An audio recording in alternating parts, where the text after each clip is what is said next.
Bonjour à tous et bienvenue dans cette nouvelle vidéo, c'est les bons étudiants. Aujourd'hui nous allons voir un exemple de caractère quantitatif continu. Je vous rappelle juste qu'il y a deux bons plans en description, allez voir ça, ça peut peut-être vous intéresser. Dans cette vidéo, on va voir un exemple, comme je vous dis dans l'introduction, de caractère quantitatif continu. Donc nous allons voir qu'est-ce que c'est qu'un caractère quantitatif continu, même si je l'ai déjà abordé, je vous ai déjà montré un exemple, mais là on va vraiment le voir en détail dans cet exemple-là. Donc, on a devant nous les notes obtenues en janvier 2019 à l'examen de statistiques par les étudiants d'un groupe de TD. Donc ça c'est pour un peu connaître le contexte. Et là en fait on nous demande de donner la signification de différents termes et aussi de petits calculs à faire rapidement. Donc, on nous demande premièrement de donner l'effectif total. Alors, dans la dernière vidéo, je vous ai montré l'exemple d'un caractère quantitatif discret et je vous avais directement donné l'effectif total. Mais là, je l'ai fait exprès pour qu'on puisse le calculer. En fait, l'effectif total, c'est tout simplement l'addition de toutes ces colonnes-là. Donc, c'est 2, plus 2, plus 3, plus 4, plus 5, plus 3, plus 1. Mathématiquement parlant, en fait, c'est tout simplement la somme de N1 plus N2 plus N3 plus N4 plus N5 plus N6 plus N7. Voilà, c'est l'effectif total. Donc, c'est 2 plus 2, 4, plus 3, 7, plus 4, 11, plus 5, 16, plus 3, 19, plus 1, 20. Donc, l'effectif total, c'est 20. Donc là, on nous demande de donner la population étudiée. En fait, souvent, à cette question-là, c'est dans le texte et pas dans le tableau. Dans le tableau, on peut avoir l'aide quand on a, par exemple, nombre d'étudiants. Donc, la population étudiée, c'est des étudiants déjà. Mais il faut être plus spécifique. Donc, on peut dire, c'est les étudiants d'un groupe de TD. On peut écrire étudiants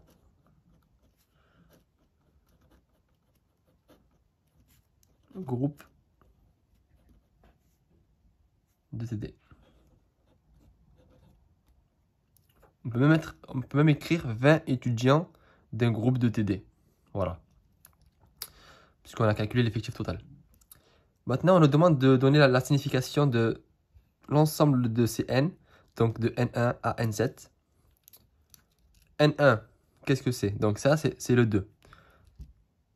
La signification de ce 2, ça veut dire quoi? Ça veut dire qu'il y a deux étudiants qui ont eu entre 0 et 2. Mais 2 a été exclu. Quand le crochet est vers l'extérieur, ça veut dire que le 0 là, il est inclus. Donc même ceux qui ont 0, ils sont présents dans cet intervalle-là. Mais ceux qui ont eu 2, ils sont présents dans cet intervalle-là, pas celui-là. Donc c'est ceux qui ont eu entre 0 et 1,9999999, mais pas 2. D'accord?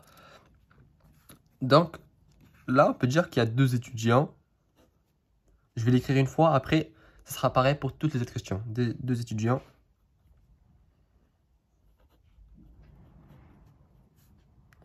ont obtenu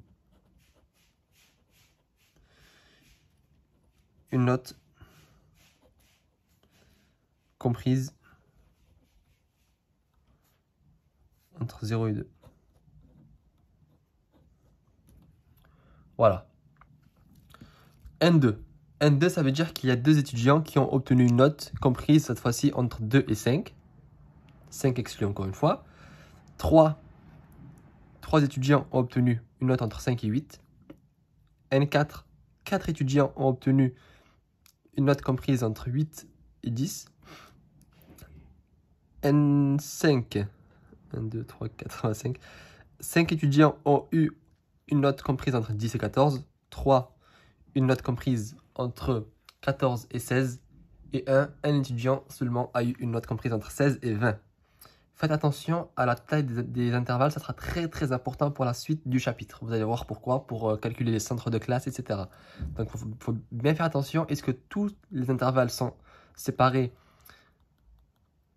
de la même valeur ou bien ça change? Là on peut voir qu'entre 0 et 2 il y a deux valeurs. Là, il faut deux valeurs. C'est 2 moins 0, donc 2. Là c'est 5 moins 2, donc c'est 3. Là ça change encore, c'est 3. Là c'est 2, là c'est 4, là c'est 2, là c'est 4. Donc, on peut voir que l'intervalle n'est pas tout le temps identique. Puis, on nous demande de donner le caractère étudié. C'est la note obtenue en statistique. Donc, ça, c'est le caractère étudié. Si on vous demande la nature du caractère, on dit que c'est un caractère quantitatif, puisque ça s'exprime avec des nombres, et continu, parce qu'il y a des intervalles. Donc, du moment ces intervalles, il n'y a pas de valeur fixe. C'est-à-dire qu'on peut prendre n'importe quelle valeur entre 0 et 2, même 1,9999, on peut le prendre. C'est pas un problème. Donc, du moment où on a des intervalles comme ça, c'est que c'est continu. Donc, c'est un caractère quantitatif continu. Ensuite, les modalités de ce caractère-là. En fait, les modalités, il suffit à chaque fois de reciter ça. Donc, la première modalité, c'est entre 0 et 2. La deuxième, entre 2 et 5. La troisième, entre 5 et 8. La quatrième, entre 8 et 10. En fait, il suffit de prendre chaque truc. Je vais vous montrer un exemple. Les modalités sont, donc vous mettez 0, 2, une virgule, comme ça. Ensuite, 2, 5, etc. Donc, vous les citez tous, en fait, tout simplement. Donc là, on a vu l'exemple d'un caractère quantitatif continu. Dans la prochaine vidéo, on va voir les fréquences, puis une application des fréquences pour montrer comment ça s'applique. Puis on va voir le mode. Donc on va voir l'ensemble des choses à savoir pour ce chapitre-là. Et je vous donne rendez-vous à la prochaine vidéo.